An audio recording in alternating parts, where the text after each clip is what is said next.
Hi, my name is Jacob Bowman. I'm doing the Chapter 16 video homework for chemistry. First, I'm going to start off, as always, by reading the question.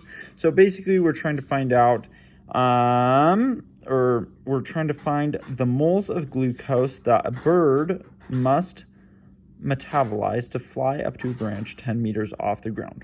So for question A, basically we're writing the balanced reaction for the metabolization of glucose, and it is here.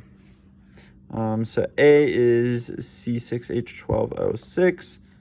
Oh, that is a 12, not a 2, but I just wrote it wrong.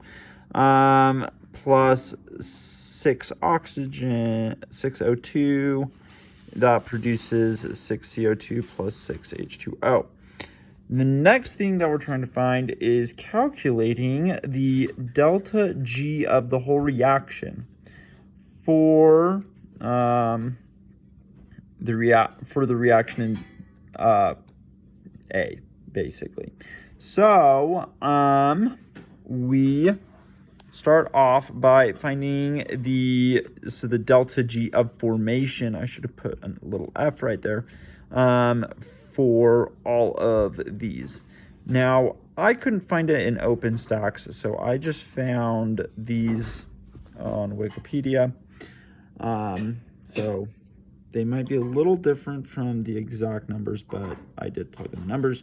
So as you can see, the delta G formation for CO2 is this. H2O is this, and for O2 it is 0. So after you find the delta G's there, you plug it into this little equation. So the delta G of reaction equals the delta G of the products minus the delta G of the reactants. So that's this here, 6 times that, since this is the products here. Products minus reactants, you do that out. Delta G of the reaction is negative 2904.38 kilojoules moles, or of that, per moles of glucose. The number, or letter C, so we are trying to calculate the work. So basically, how many joules? Let me see. The delta, or the Gibbs energy liberated by the metabolization of glucose provides the energy to lift the bird. The work of the bird is doing against gravity. That is work equals this equation. So calculate the amount of work. And so the amount of work can be put into how many joules it is. So this, I just wrote out the equation here. So bird mass in kilograms times by how fast it's flying, which is 9.81, times by the change in height in meters, equals that. So, so basically this is, I'm changing to kilograms. This was in grams first, times by that equals this.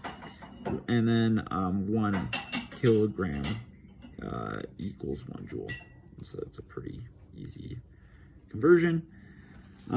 D, last but not least, we're determining how many moles of glucose are needed to complete the action.